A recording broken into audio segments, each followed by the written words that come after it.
부산시가 산불 방지에 총력을 기울입니다. 부산시가 일회용품 사용 줄이기 종합대책을 수립했다고 밝혔습니다. 정의용 외교부 장관이 항구적 평화 구축을 위해 아직까지 많은 과제가 남았다고 말했습니다. 현대자동차의 아이오닉5가 부품 수급 문제로 인해 다음 달 생산량을 줄이기로 결정한 것으로 알려졌습니다. 한명숙 전 국무총리 수사팀의 의혹을 해소하고 검찰의 부적절한 직접 수사 관행을 개선하기 위한 법무부와 대검찰청의 합동 감찰이 본격화했습니다.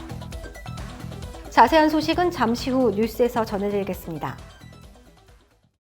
시청자 여러분 안녕하십니까? SDTV 부산뉴스 이지연입니다. 부산시가 한 해 중 산불 발생 위험이 가장 큰 식목일과 시장 보궐선거를 전후한 기간을 산불 방지 특별 대책 기간으로 정하고 산불 방지에 총력을 기울입니다. 부산시는 오는 내달 3일부터 11일까지 9일간 산불을 방지하고 피해를 최소화하기 위해 전 행정력을 집중한다고 밝혔습니다. 이 기간은 성묘와 나무 심기 등으로 시민들의 입산이 집중될 뿐만 아니라 건조한 날씨가 이어지면서 산불 발생 위험이 가장 큰 기간입니다. 이에 부산시는 이 기간 산불 위기 경보에 경계 경보에 준하는 대책을 추진합니다. 먼저 산불 대책본부 운영을 강화해 비상 근무 체제로 유지하고 대규모 현장 기동 단속도 벌입니다. 부산시가 일회용품 사용을 줄이고 사용한 일회용품은 재활용 자원으로 다시 사용하는 일회용품 사용 줄이기 종합 대책을 수립했다고 밝혔습니다. 최근 1인 가구가 증가하고 배달 문화가 확산하는 등 생활상이 변하면서 일회용 컵과 비닐봉투 등 일회용품 사용이 급격히 증가하는 추세입니다. 환경부에 따르면 연간 일회용 컵 사용량은 25억 개이며 비닐봉투 사용량도 1인당 420개로 추정됩니다. 이에 부산 지역 일회용 컵 사용량은 연간 1억 6,500개, 비닐봉투 사용량은 연간 14억 5천 개에 달할 것으로 추정됩니다. 부산시는 시사나 공공기관에 일회용품 줄이기 시책을 전파해 공공부문부터 선도적으로 일회용품을 줄이기를 시작해 점차 민간 부문으로 확대해 일회용품 사용 빈도가 높은 분야별로 시책을 발굴 및 추진한다는 방침입니다. 정의용 외교부 장관이 그동안의 노력으로 한반도의 긴장 완화에 상당한 진전이 있었지만 항구적 평화 구축을 위해 아직까지 많은 과제가 남았다고 말했습니다.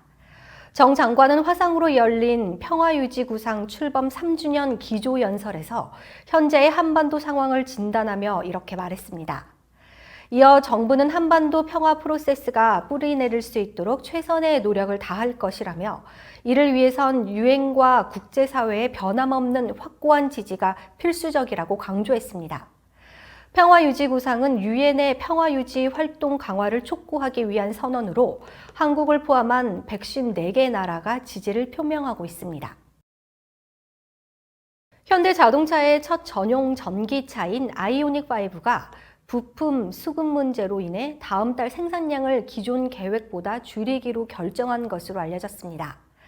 업계에 따르면 현대모비스는 아이오닉5의 구동 모터를 생산하는 설비에 일부 문제가 발생하면서 당초 계획된 물량을 공급하지 못하게 됐습니다. 이에 따라 현대차는 다음 달 아이오닉5의 생산 계획을 10,000대에서 2,600대로 줄인 것으로 알려졌습니다. 여기에 차량용 반도체 수급난까지 겹치면서 코나와 아이오닉5를 생산하는 울산 1공장은 다음 주 휴업을 검토하고 있는 것으로 전해졌습니다. 한명숙 전 국무총리 수사팀의 모해 위증교사 의혹을 해소하고 검찰의 부적절한 직접 수사 관행을 개선하기 위한 법무부와 대검찰청의 합동 감찰이 본격화했습니다.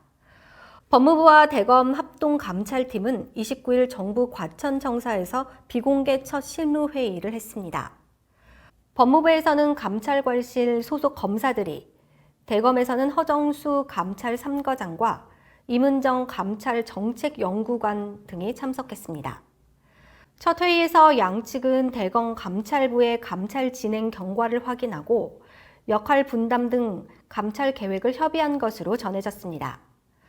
법무부는 감찰의 공정성과 객관성을 유지하기 위해 감찰 참여자 모두에게 보안 각서를 제출받기로 했다고 밝혔습니다. 이상으로 뉴스를 마치겠습니다. 시청해주신 여러분 고맙습니다.